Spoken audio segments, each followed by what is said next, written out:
Man, what's good, everybody? But we back in this. 10 WWE. Why do they do this every time? I'm finna start super kicking every single video that does this to me, bro. Wrestlelamia, you next. You got 17. You got 17 super kicks on the way, man. Make it 27. Because the last video, y'all did it too. So now I got to get up, super kick you from the left all the way to the right. And make you go good night. Let's get up in here, man. I love y'all, bro. Thank y'all for coming on this journey again.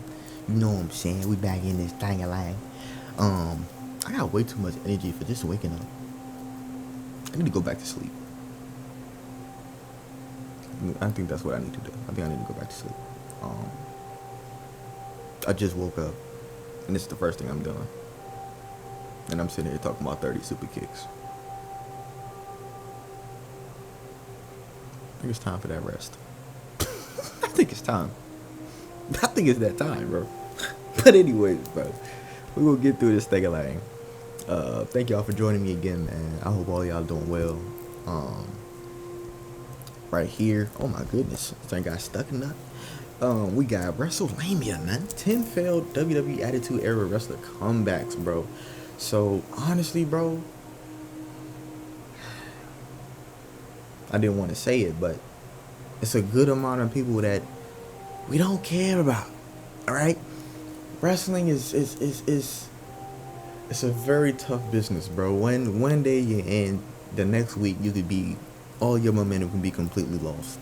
You know what I'm saying? From one bad promo, one bad match, outside drama. You know what I'm saying? And all of that contributes to this kind of stuff. So, one of the biggest things about the wrestling industry is having a certified legend or a old school, you know what I'm saying, face, or somebody that's really over and connected with the crowd to, you know, sometimes make a one-off appearance in like a special pay-per-view show, or maybe a 100th episode of SmackDown or something like that. They'll have sometimes older legends, sometimes celebrity stars, something like that, to try to come on the show, boost ratings, of course, make the show a little bit more special and privy. You know what I'm saying? Sometimes they call people. They try to get that big pop in that entrance. And everybody's just sitting there like, who's this bald guy with drawers on? Who is this guy, bro? Who's this naked dude with drawers, bro? I don't remember him. Like, so we gonna see how many people, which ones were the worst ones like that, bro. I know. Hold on, Val Venus. Oh God. I was hoping Val Venus wasn't gonna be on here, bro. Val Venus was a real ladies man, bro. So hopefully he come back and still get the ladies, bro.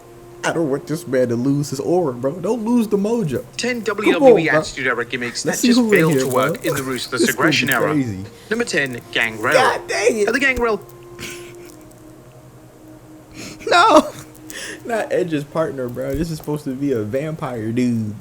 This is like a vampire leader, blade guy. His gimmick was weird. I still don't get it, but he looked cool and had a great theme. The character is fondly remembered by fans, and it was a great part of the Attitude Era. With that being said, when WWE tried to bring the character back in 2004, it just didn't feel like the same, and the crowd were lukewarm. I know he could get his leg up. Well, Undertaker was sitting here 7 feet doing front flip clothesline, so it makes sense. At best, this is the crazy. character will return during the main event level story arc between JBL and The Undertaker, and Gangrel will be brought back as he was a member of the Ministry of Darkness. The visual of Gangrel in a 2004 WWE just wasn't right, and it was understandable why WWE didn't sign Gangrel to a new deal. Why would they put Viscera and Gangrel with JBL? What the heck? What? Gangrel would also return along with Viscera, and unlike Gangrel, Viscera would be re-signed with the company, but the more gothic elements of his character would be heavily stripped back, and he was given a number of new characters during his final run in the promotion. Number 9, Test. Now, Test was involved in several huge storylines during the Attitude Era, yet his run in the subsequent eras wasn't exactly stellar. WWE did at least try with Test, and they gave him high-profile matches against the likes of The Undertaker and Scott Steiner, yet the fans just didn't care about what he was doing. His gimmick somewhat evolved in 2002 when he would enter into a storyline with Stacy Keibler, yet Test didn't have the charisma to pull his character off, and WWE eventually went in a different direction. When Test was used for the relaunch of ECW, he would debut a brand new look, yet even this impressive physique didn't endear him to the crowd. Number 8. That's crazy. I thought that Test was like really over with the fans. Like, not to say that I hear a lot about Test. Like, if you don't really go looking for him, you won't really hear much about him. But like, if you're in that sort of range or like time period, Test, like, people always name Test as somebody that was I don't know, like, just really big at that time period. So I don't know, was it, I don't want to say his passing kind of contributed to him being unknown as well, but like, that's weird, bro. What? So it seems like he didn't really have the charisma, I guess, or the character work to really match the in-ring ability. He's tried with Test, and they gave him high-profile matches against the likes of The Undertaker and Scott Steiner, yet the fans just didn't care about what he was doing. His gimmick somewhat evolved in 2002 when he would enter into a storyline with Stacy Keibler, yet Test didn't have the charisma to pull this character off, and WWE eventually went in a different direction. When Test was used for the relaunch of ECW, he would debut a brand new look, yet even this impressive physique didn't endear him to the crowd. Number 8, Sable. The women's roster had vastly changed by the time WWE arrived in the Ruthless Aggression era. The roster had names such as Trish Stratus, Lita, Victoria, and Jazz in top roles, so when Sable returned to the company in 2003, she felt out of place and the crowd were less than enthusiastic regarding her return. The hell going on? Kind of freaky ass shit going on. I was just about to say, I could understand this one. I never cared for Sable. To me, incredible, hugely overrated. I thought she was just there to be eye candy in the sell advertisements. Like, anytime you put on an old Attitude Era show with Sable on it, you just gonna see her come out there with barely any clothes on, talking about Nerf guns and buying the newest CD for somebody. Like, I ain't never rarely seen her in the ring wrestling, and if I did, it was some boo-boo. So I don't understand how she was ever even really cared about, of course, outside of just looks. You know what I'm saying? Like, it seemed like she was never even While she really was a popular wrestler. several years prior, the crowd had moved on completely, and even though WWE tried to feature her in a major role on TV alongside Vince McMahon, the role could have ultimately gone to any other female on the roster, and WWE would have had the same result. Sable's WWE run during the Ruthless on the roster. Really, I didn't even know that. Sable working in WWE and playing a lesbian role is amazing on so many different levels. Nearly every woman in the company has been asked to do the same role, and most refused. Wow, including her on several occasions. It's been done twice. It's been done what? Done or down? It's been down twice now. So I'm sure that means done. It's been done twice now. Once with Tori Wilson and Dawn Marie. Interesting. Once with HLA. Who the heck is that? And was a flop both times. Has never worked in wrestling, and it was 6 years ago. God dang. So, her whole gimmick was to be this powerhouse lesbian, but at the same time, was sitting there flirting and being in every storyline with dudes, and she's married to Brock Lesnar? What? What were they doing with Sable, bro? They literally just had her WWE would have had the same result. Sable's WWE run during the Ruthless Aggression era was a sign that not everything works across different eras, as the desires of the fans change and types of wrestling that they want to consume can evolve. Number 7, D'Lo Brown. What went wrong with D'Lo Brown in WWE? During the height of the Attitude Era, he was considered by many as one of the most underrated stars of the time period. Brown was even a name that fans would often label as a future world champion, and if you examine his work in 98 or 99, it's easy to see why fans hold Brown in such high regard. However, during the final few years of the era and into the subsequent era, Brown would fall further and further down the card, and fans completely forgot about him. Brown's gimmick and character just didn't hold up after the year 2000, and the X factor that Brown had, which related to his in-ring ability, was now gone. His downside guaranteed of $350K. Wow. Wow. He never recovered after the injury that left Darren Josh. Oh. Oh, it went public that he was considering going to WCW during the war. So there's just a lot of factors that was pretty much against him. Like, he had a match with a wrestler and had a botch, unfortunate incident that occurred there, but it left the his opponent actually paralyzed, like permanently. So he was in a he's in a wheelchair and all that stuff. And, it was like a really bad incident. So that really it seems like that really affected him. Dang. And I didn't know about this WCW stuff at all. And if that is true, which is most heavily a rumor, this would only probably be just because of the faction that he was in, Nation of Domination with Farouk. It was him, Farouk. The Rock was in it, low key. Mark Henry. It was a couple people. Like, they had a couple of interchangeable people. But if that was the case, it would be because his whole faction would have been over there, not just him. But that's wild. They probably just heard that and used that to just get bro up out of here. That's crazy. Dang. Okay. As WWE had hired so many elite level performers, meaning that Brown became an afterthought for both WWE and their core audience. Number 6, Hardcore Holly. Hardcore Holly was an entertaining part of the Attitude Era, as his work, particularly alongside Crash Holly, left fans with Holly was an entertaining part of the Attitude Era. Bro up like a I ain't never seen a human get rolled up like a blunt in some barbed wire. Number 6, Hardcore Get Holly. Get this man out of here. Hardcore Holly was an entertaining part of the Attitude Era. Please. His work, particularly alongside Crash Holly, left fans with lasting memories. Beyond the Attitude Era, Holly's work in both the Ruthless Aggression Era and the start of the PG Era didn't exactly deliver at the level WWE wanted. Holly would be pushed several times over the years, and in 2004, he was given a WWE title match on pay-per-view against Brock Lesnar. The crowd struggled to take Holly seriously in this role, and the Holly vs. Lesnar feud was definitely an odd match to feature on a major pay-per-view.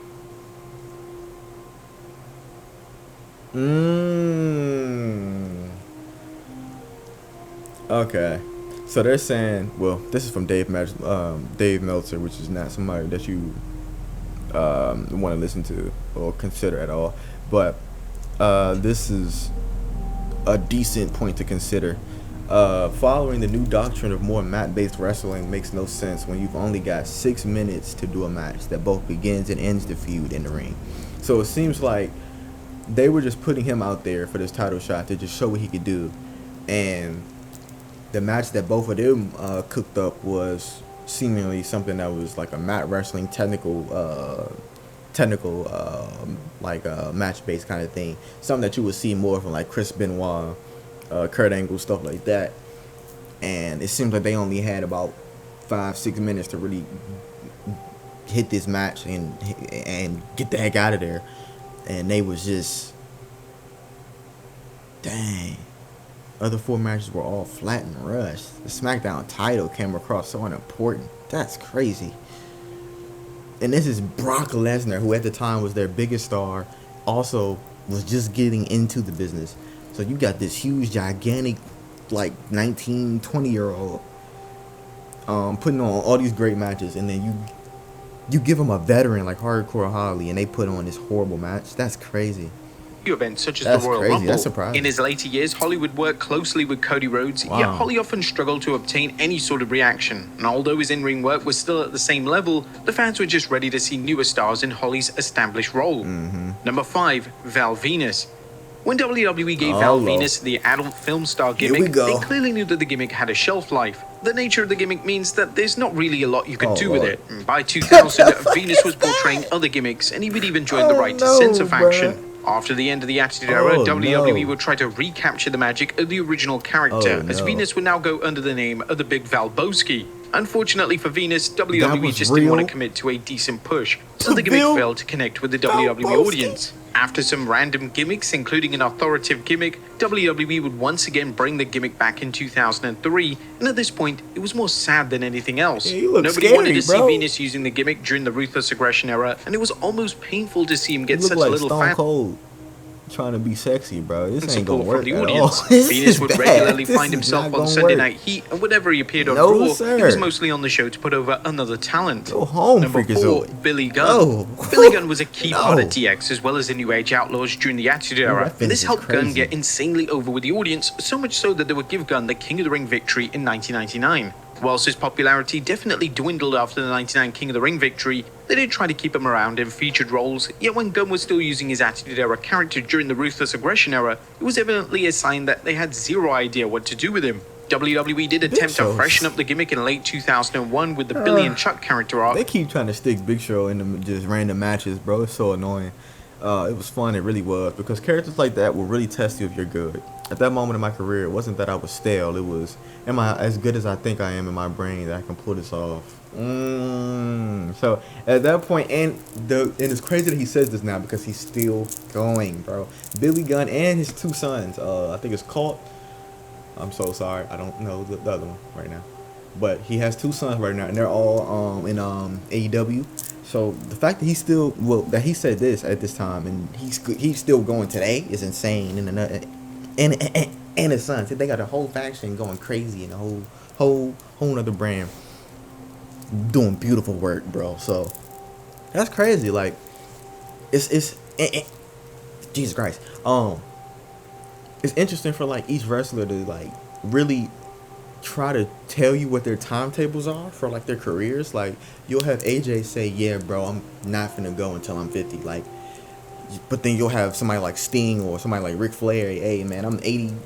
I'm trying to go till I'm 90, bro. And they still doing stuff, having health complications outside of wrestling. The very next week, going back and having a 40-minute hardcore match. You know what I'm saying? Like it's just different for each wrestler, but it's kind of a conversation of, is it the mentality or is it really like Billy said, like, is it something that your body can handle? Like, it's so interesting, bro. Like seeing Ric Flair and all these people that was doing this stuff in the 80s still cooking up now is freaking ridiculous. But then you'll have like newer stars pretty much saying that, you know, they have this timetable for themselves, or if maybe they just doing that to preserve their bodies, you know what I'm saying, and do more stuff in the future. But it's an interesting conversation, man. Yes, that's interesting. Yeah, even this didn't last long. Man. It wasn't before long that the Attitude Era. This picture's wild. This picture is wild. Wow. Presentation of his character would reappear on TV. Wow. Having legacy gimmicks around in subsequent eras is never a bad thing, yet they should always have a substantial purpose behind their existence. Gunn using the Mr. Ass gimmick in 2004 was something to behold, and it was just a case that that style of gimmick was a product of its time. Number 3, Grandmaster Sexay. Now, the Attitude Era fans love Too Cool, and they love the interactive elements of their gimmick. One member of the group who struggled when the group disbanded was Grandmaster Sexay, as he was basically doing the entire gimmick by himself, just without Scotty 2 Hotty or Rikishi.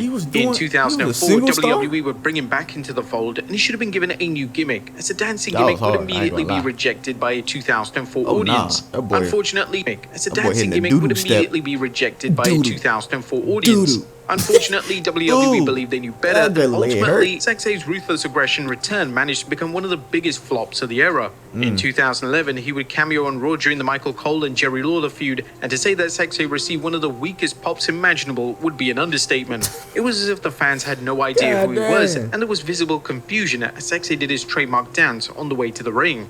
Number 2, Rikishi. Fusion, as Sexay did a statement. And I just realized it was as if the fans had no idea who he was, and there was visible confusion as Sexay did his trademark dance on the way to the ring. Number 2, Rikishi. Now a heel turn can often change the trajectory of a pro wrestler's career. This was the case with Rikishi in 2000. Rikishi was revealed to be the man who ran over Stone Cold Steve Austin, and as a result, WWE. Rikishi was revealed to be the man who ran over Stone Cold Steve Austin, and as a result.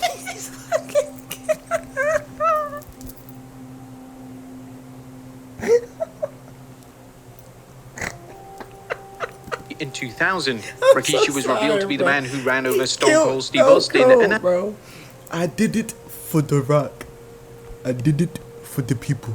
This man I tried to kill him, man. Rikishi in For 2000. no reason. Rikishi was revealed to be the man who He ran said over he Stone did it Cold for the Steve Austin, people, and as a bro. result, WWE had to change everything about his presentation. The fun elements of the gimmick were stripped back, and this heel turn didn't do Rikishi any favors. And in 2001, WWE would end up bringing back the more comedic side of Rikishi's character. Whilst the character did remain somewhat popular, the gimmick just didn't reconnect in the same way again. The heel turn did irreversible damage to his reputation amongst the fan base, and WWE should have definitely given more care to the now infamous 2000 heel turn. During Rikishi's final few years in WWE, he would mainly be used as a lower card talent, and he would even rekindle his Too Cool partnership with Scotty 2 Hotty, yet the novelty of the Too Cool reunion quickly died off, and WWE were in a state of creative flux when it came to the former IC champion. Jeez, man. And number one, the APA. Jeez, bro. The WWE vastly reduced the role of the APA on television between two. Who was just sitting there green and just, yeah, bro. Face full of just, nyash. Like, come 2003 on, to bro. 2004, You the had duo to would been- mainly be used to put you over had to up-and-coming been tag getting teams, paid and whilst they 2,000 admittedly million. still got a positive response Nah. from the fans, the mystique and aura that was Nah. present early on during their run as a duo was dwindling. This was likely a reason as to why WWE decided to separate them in 2004, as after an influx of top names leaving the promotion, they needed new top guys, and Vince McMahon believed that Bradshaw was perfect for the role. Bradshaw would become JBL, and JBL would become WWE champion, becoming stand one of the most JBL, boy. established top guys within a few short months. This was the right call, as the APA act was becoming tiresome, and if the tag team combination lasted any longer than they did, it may have impacted the legacy of the team itself. But there you have it, folks. Attitude Era gimmicks that just didn't work in the Ruthless Aggression Era and bro. beyond. Be sure to leave This your was a comments down below, and fantastic I'll see you video, next time man. with This some was more too funny. wrestling I content. didn't expect this to be as funny as it was, bro. This was a great video, bro. Man, we gotta get some more actual established legends that we care about and want to see back, bro. Like, let's get some karma back in there, bro. Let's get some good, you know what I'm saying? Let's get the old school female sisters that used to be on the Monday Night Raw Wars and all that stuff back on there, bro. That's what we want to see. Not Nikki Bella, not Val Venus. Respectfully, we don't want to see these old washed up people coming back trying to do gimmicks that wasn't even theirs in the first place. You know what I'm saying? Rikishi, we always want to see Rikishi. I don't know why Rikishi was even on here. I feel like he shouldn't have been on here at all. Rikishi, him, he just got all that yam activity. Just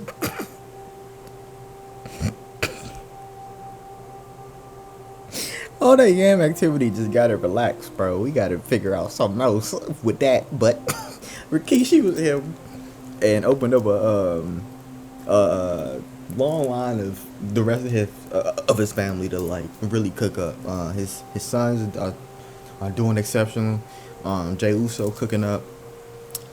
Don't believe he should have won a Royal Rumble, but hey, if it's his time, it's his time. But we gonna see what's going on. See what's going on with him in the in this WrestleMania. We got him versus Gunther. So we'll see if Rikishi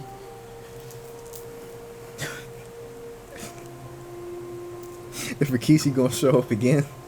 We might have a situation of him helping his son cheat to win and get that belt. You know what I'm saying? That would be a great moment. And then I feel like that would warm a lot of hearts as well. And seeing Jey Uso finally get his moment as a single star and all that stuff, that would be pretty beautiful to see. So, but hey, if y'all like that one, man, comment, let me know. It's a couple of other ones that I really want to check out too, man. Like, it's a lot of long form stuff that I want to see. So let me know if y'all want to see that too. And also comment down and let me know who y'all think had like the greatest comebacks and the greatest pops. Like, I know Edge had, bro, Edge was insane, bro. Edge coming back changed a lot of stuff. CM Punk, like, it's a couple of really good ones. So, man, I want to know y'all thoughts, man. Let's have some healthy debates about this. You know what I'm saying? Let's get back in this joint, man. Hey, man, y'all stay prosperous, bro. I love y'all so much, man. And as always, thank y'all for joining me on this journey. My mouth don't work. It don't work. It don't work. We finna have a stutter count or something. See? Man, I'm out. I love y'all, bro. I love y'all.